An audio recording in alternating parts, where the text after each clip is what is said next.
दोस्तों, स्वागत है आपका अपने YouTube channel B English champion में। आज हम एक और नई स्टोरी रीड करेंगे जो कि एक शॉर्ट और मोरल स्टोरी है।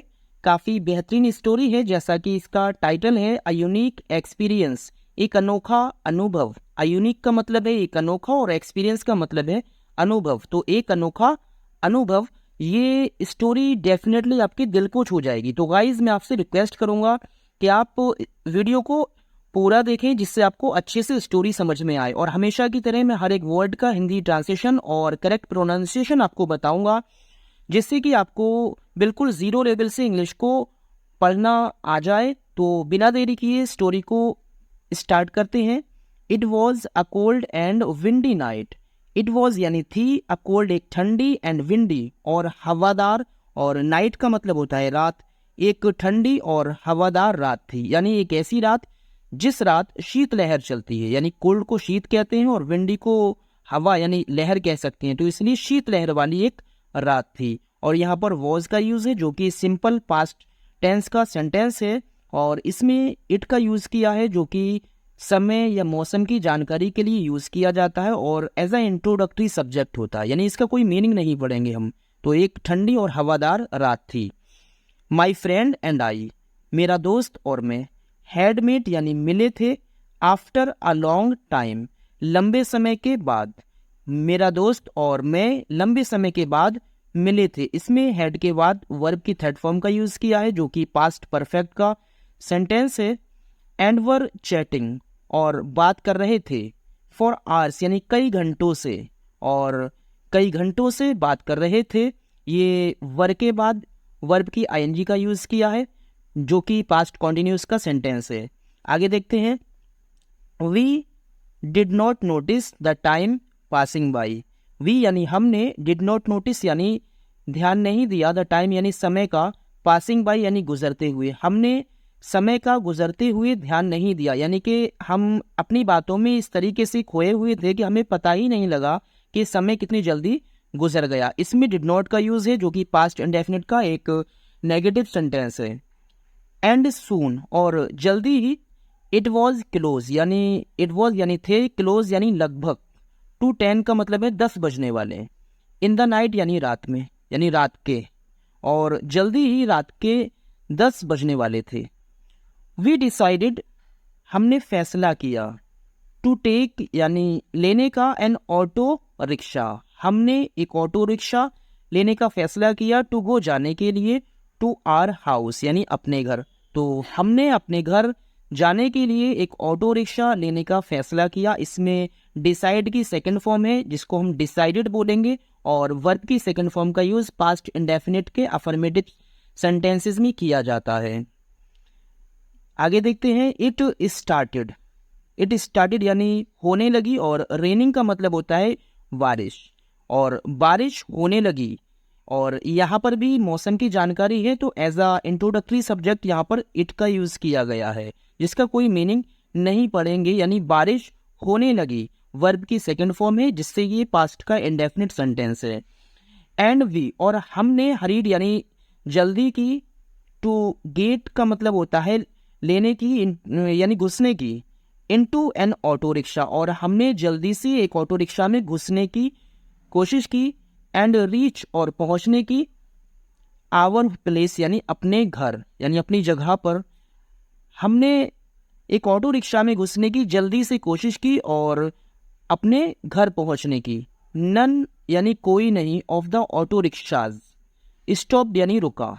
फॉरस यानी हमारे लिए, हमारे लिए कोई भी ऑटो रिक्शा नहीं रुका। नन के बाद यानी ऑफ जब होता है, तो आगे एक प्लूरल नाउन का यूज किया जाता है। तो जब प्लूरल नाउन हो और उससे पहले ऑफ लगा हो, तो बहुत सारी चीज़ों में से कोई एक, और नन लगा हुआ है तो इसका मतलब कोई एक भी नहीं। अगर यहाँ एनी होता तो बहुत सारी चीज़ों में से कोई एक, और नन का यूज है तो बहुत सारी चीज़ों में से कोई एक भी नहीं। यानी हमें एक भी ऑटो रिक्शा हमारे लिए नहीं रुका। एक्सेप्ट वन यानी एक के सिवाय, यानी एक ही ऑटो रिक्शा रुका और इसके अलावा कोई भी ऑटो रिक्शा हमारे लिए नहीं रुका। आगे देखते हैं।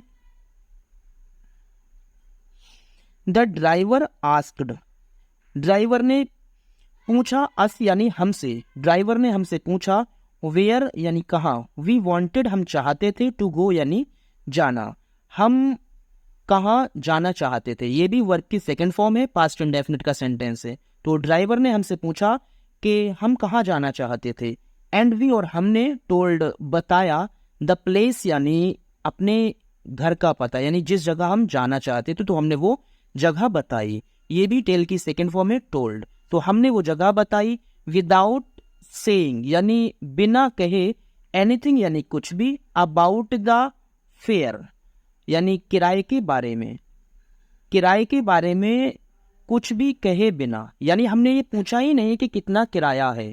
तो विदाउट का मतलब बिना होता है, और सेइंग कहना यानी पूछना, एनीथिंग कुछ भी, अबाउट द फेयर यानी किराए के बारे में। ही सेड उसने कहा, प्लीज यानी कृपया, गेट इन यानी अंदर बैठ जाइए। उसने ये कहा कि अंदर बैठ जाइए।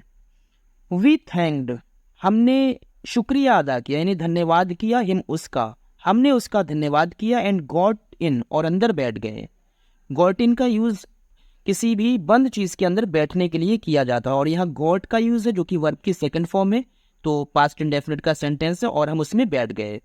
Since it was very cold, अब यहाँ सिंस का यूज सब्जेक्ट से पहले किया है, तो इसका हिंदी मीनिंग क्योंकि होगा, क्योंकि ये रीजन बताने के लिए यूज किया जाता है अगर सब्जेक्ट से पहले यूज किया जाए। सिंस क्योंकि, इट वॉज यानी थी, वेरी कोल्ड बहुत ठंड, क्योंकि बहुत ठंड थी, आई आस्क्ड द ड्राइवर मैंने ड्राइवर से कहा, टू स्टॉप रोकने के लिए, एट एनी स्मॉल रेस्टोरेंट यानी किसी भी छोटे से रेस्टोरेंट पर, और अ टी शॉप या किसी चाय की दुकान पर। मैंने ड्राइवर से किसी भी चाय की दुकान पर या एक छोटे से रेस्टोरेंट पर रुकने के लिए कहा। वी वांटेड हम चाहते थे, टू हैव यानी लेना, यहाँ पर जो हैव का यूज किया जाता है वो किसी भी चीज को खाने या पीने के लिए किया जाता है। तो वी वांटेड टू हैव यानी हम पीना चाहते थे, a cup of hot T यानी एक कप गर्म चाय, हम एक कप गर्म चाय पीना चाहते थे।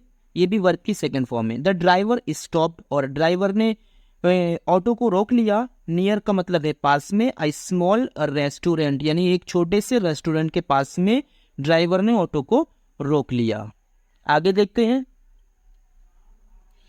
वी ऑर्डर्ड टी यानी हमने चाय का ऑर्डर दिया, एंड आस्क्ड द ड्राइवर और ड्राइवर से कहा, टू ज्वाइन का मतलब है पीने के लिए, अस हमारे साथ, और हमारे साथ चाय पीने के लिए हमने ड्राइवर से कहा। वैसे ज्वाइन मीन्स होता है शामिल होना, एंड यहाँ यही पढ़ेंगे, और ज्वाइन अस यानी हमारे साथ शामिल होने के लिए कहा, and have a cup of T और एक कप चाय पीने के लिए कहा। द ड्राइवर रिफ्यूज्ड लेकिन ड्राइवर ने रिफ्यूज यानी मना कर दिया। ये रिफ्यूज की सेकंड फॉर्म है, तो ड्राइवर ने मना कर दिया। आई इंसिस्टेड मैंने आग्रह किया यानी विनती की, बट लेकिन ही रिफ्यूज्ड अगेन पोलाइटली, और ये एक एडवर्ब है, लेकिन उसने दोबारा बड़ी विनम्रता के साथ मना कर दिया। कैसे मना किया? विनम्रता से। और ये जो वर्ब है और वर्ब की जो विशेषता बताता है वो एक एडवर्ब होता है, क्योंकि कैसे मना किया? विनम्रता से यानी पोलाइटली मना कर दिया। माई फ्रेंड आस्क्ड मेरे दोस्त ने कहा, विल यू यानी क्या तुम, नॉट टेक नहीं पियोगे, टी यानी चाय, फ्रॉम दिस शॉप इस दुकान से, क्या तुम इस दुकान से चाय नहीं पियोगे। ये विल का यूज है, फ्यूचर इंडेफिनिट का नेगेटिव इंटेरोगेटिव सेंटेंस है, और व्हाट या फिर कुछ और बात है। द ड्राइवर रिप्लाइड ड्राइवर ने उत्तर दिया, नो सर नहीं sir, I don't feel like यानी मैं नहीं चाहता हूँ, हैविंग टी यानी चाय पीना, नाउ यानी अब, नहीं सर मैं इस समय चाय पीना नहीं चाहता हूँ। ये डोंट का यूज है, और डोंट का यूज प्रेजेंट इंडेफिनिट के नेगेटिव सेंटेंसेस में किया जाता है। आई आस्क्ड अगेन मैंने दोबारा पूछा, बट वाई लेकिन क्यों, आप क्यों नहीं पीना चाहते हैं। अ कप ऑफ टी एक कप चाय, विल डू नो हार्म यानी कोई नुकसान नहीं करेगी, एक कप चाय कोई नुकसान नहीं करेगी। ये भी फ्यूचर इंडेफिनिट का सेंटेंस है। स्माइलिंग यानी मुस्कुराते हुए।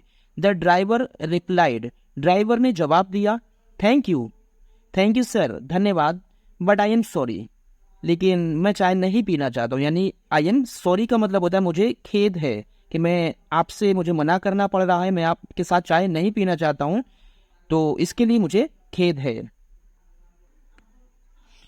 माई फ्रेंड आस्क्ड, मेरे दोस्त ने पूछा, आर यू अगेंस्ट ईटिंग और ड्रिंकिंग आउटसाइड। आर यू क्या तुम हो, अगेंस्ट का मतलब होता है खिलाफ, ईटिंग यानी खाने के और ड्रिंकिंग पीने के, आउटसाइड यानी घर से बाहर, क्या तुम घर से बाहर खाना और पीना नहीं चाहते हो। इसका सही मीनिंग यही आएगा कि क्या आप घर के बाहर पीना और खाना नहीं चाहते हो।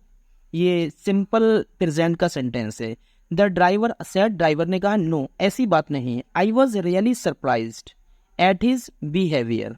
आई वॉज यानी मैं था, और रियली यानी सचमुच, सरप्राइज्ड जो कि आश्चर्यचकित, एट हिज बिहेवियर उसके व्यवहार पर, मैं सचमुच उसके व्यवहार पर आश्चर्यचकित था।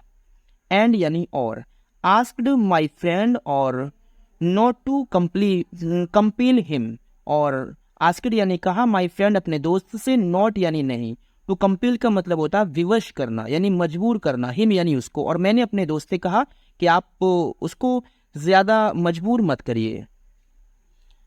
इन 15 minutes we reached our house. In 15 minutes 15 minute में, वी रीच्ड हम पहुंचे, आवर हाउस यानी अपने घर, और 15 मिनट में हम अपने घर पहुंचे, ये भी पास्ट इंडेफिनिट का अफर्मेटिव सेंटेंस। वी पेड हमने चुकाया यानी अदा किया, द फेयर यानी किराया, हमने किराया दिया, एंड द ड्राइवर थैंक्ड अस, और ड्राइवर ने हमारा धन्यवाद किया, ऑन एन इम्पल्स यानी एक रिक्वेस्ट पर, एक विनती करने पर, आई स्टॉप्ड मैंने रोका, हिम यानी उसको, यानी एक विनती करके मैंने उसको रोका, एज क्योंकि, आई रियली मैं सचमुच, वांटेड चाहता था, टू आस्क यानी पूछना, हिम उससे, वाई क्यों, ही रिफ्यूज उसने मना किया, टू ड्रिंक टी चाय पीने से, विद अस यानी हमारे साथ, एट द रेस्टोरेंट यानी होटल में, और एक विनती करके मैंने उसको रोका, और सचमुच मैंने उसे ये पूछना चाहता था कि उसने रेस्टोरेंट में हमारे साथ चाय पीने से मना क्यों कर दिया। आगे देखते हैं। ही थॉट उसने सोचा, ये थिंक की सेकंड फॉर्म है thought.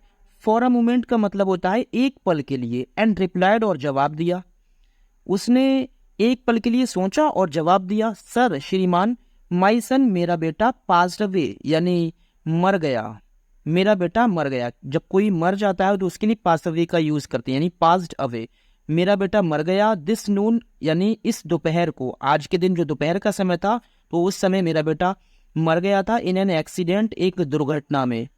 I don't have enough money for his funeral यानी आई डोंट हैव मेरे पास नहीं है, ये प्रेजेंट इंडेफिनिट का नेगेटिव सेंटेंस है, क्योंकि डू नॉट का यूज या डज नॉट का यूज जब किया जाता है वो प्रेजेंट इंडेफिनिट का अफर्मेटिव सेंटेंस होता है। तो आई डोंट हैव मेरे पास नहीं है, इनफ मनी का मतलब होता है पर्याप्त पैसे, फॉर के लिए, हिज फ्यूनरल उसके अंतिम संस्कार, और मेरे पास उसके अंतिम संस्कार के लिए पर्याप्त पैसे नहीं है, सो यानी इसलिए, आई टुक, अब वो का मतलब होता है प्रतिज्ञा यानी कैसे हम कह सकते हैं कि शपथ यानी कसम, इसलिए मैंने एक शपथ ली, नॉट टू ड्रिंक नहीं पीने की, इवन वाटर पानी भी, अनटिल जब तक नहीं, आई अर्न मैं कमा लूं, इनफ मनी पर्याप्त पैसा, फॉर माई सन्स फ्यूनरल यानी अपने बेटे के, ये अपोस्ट्रोफी एस है जिसका मतलब काकी के होता है, अपने बेटे के अंतिम संस्कार के लिए, यानी इसलिए मैंने एक शपथ ली, ये टेक की सेकंड फॉर्म है, इसलिए मैंने एक शपथ ली कि पानी तक न पीने की, जब तक मैं अपने बेटे के अंतिम संस्कार के लिए पर्याप्त पैसा ना कमा लूं। ये जो अंटिल होता है ये अपने आप में एक नेगेटिव वर्ड होता है जिसके साथ नॉट समझ लो अंदर मर्ज होता है। दैट्स वाई और इस वजह से, I didn't drink tea, I didn't drink यानी मैंने नहीं पी, टी यानी चाय, और इसी वजह से मैंने चाय नहीं पी, व्हेन यू ऑफर्ड जब तुमने चाय का मुझे ऑफर दिया, यानी चाय पीने के लिए जब तुमने मुझसे कहा और इसीलिए मैंने चाय नहीं पी। प्लीज यहाँ पर प्लीज विनती के लिए किया जाता है, डोंट यानी मत, मिसअंडरस्टैंड गलत समझना, प्लीज आप मुझे गलत मत समझना। वी बोथ हम दोनों वर यानी थे, और शैटर्ड का मतलब होता है बिल्कुल हैरान, हम दोनों बिल्कुल हैरान थे एंड ऑफर्ड हिम, और उसको दिया मोर मनी यानी ज़्यादा पैसा, फॉर हिज सन्स फ्यूनरल, उसके बेटे के अंतिम संस्कार के लिए। हम दोनों ये सुनकर बिल्कुल हैरान थे और उसके बेटे के अंतिम संस्कार के लिए और ज़्यादा पैसे हमने दिए। ही, उसने, पोलाइटली का मतलब होता है विनम्रता से, रिफ्यूज्ड मना किया, हालांकि उसने विनम्रता से मना किया। थैंक यू, धन्यवाद, फॉर योर जनरसिटी सर, यानी जनरसिटी का मतलब होता है उदारता, जनरसिटी सर, और आपकी उदारता के लिए सर धन्यवाद। इन 1 or 2 hours, इसका मतलब है 1 या 2 घंटे में, इफ आई गेट, अगर मुझे मिल जाता है 1 or 2 more कस्टमर्स, यानी 1 या 2 और अगर कस्टमर मिल जाएं, आई विल अर्न, मैं कमा लूंगा, द मनी यानी पैसा, आई नीड, जो मुझे ज़रूरत है। हालांकि उसने पैसा लेने से बड़ी विनम्रता से मना भी किया, और हमने जो उसको उदारता दिखाई थी उसके लिए उसने धन्यवाद किया, और उसने हमसे ये कहा कि मैं 1 या 2 घंटे में अगर मुझे 1 या 2 और कस्टमर मिल जाए तो मैं जितनी मुझे ज़रूरत है मैं वो पैसा कमा लूँगा। ये विल का यूज़, क्योंकि जो इफ़ वाला सेंटेंस होता है ये कंडीशनल सेंटेंस होता है, और इसके अगर पहला सेंटेंस प्रेजेंट इंडेफिनिट में है तो दूसरा फ्यूचर इंडेफिनिट में बनाया जाता है। एंड ही लेफ्ट, वो चला गया, द प्लेस यानी वो जगह छोड़कर, और वो जगह छोड़कर यानी वहाँ से वो चल दिया। वी वर अमेज्ड, यानी हम आश्चर्यचकित थे, इसका मतलब हैरान या आश्चर्यचकित दोनों वर्ड एक जैसे ही होते हैं। हम आश्चर्यचकित थे एट हिज स्ट्रेंथ यानी उसकी ताकत पर, ऑफ कैरेक्टर यानी चरित्र की, एंड यानी और, इंटीग्रिटी का मतलब होता है एकीकरण, यानी उसने अपना जो मन बना रखा था, यानी हम उसकी एकीकरण और उसके चरित्र की ताकत को देखकर बिल्कुल आश्चर्यचकित थे कि हमने उसको पैसे दिए और उसने बिल्कुल विनम्रता से हमारे पैसे लेने से इनकार कर दिया। तो आज के समय में ऐसे लोग बहुत कम होते हैं जो, जिनको अगर हम पैसे से हेल्प करें और वो पैसा ना ले। तो हमें अपने कैरेक्टर को बिल्कुल ऐसे ही बनाना चाहिए, और आई थिंक, मुझे उम्मीद है कि आपने इस स्टोरी से काफ़ी कुछ आपको सीखने को मिला होगा। तो गाइज़, अगर अच्छी लगी हो स्टोरी तो आप वीडियो को लाइक और शेयर ज़रूर करें, और अगर चैनल पर अभी तक आप नए हैं तो प्लीज़ सब्सक्राइब भी कर लें। Thank you for watching the video.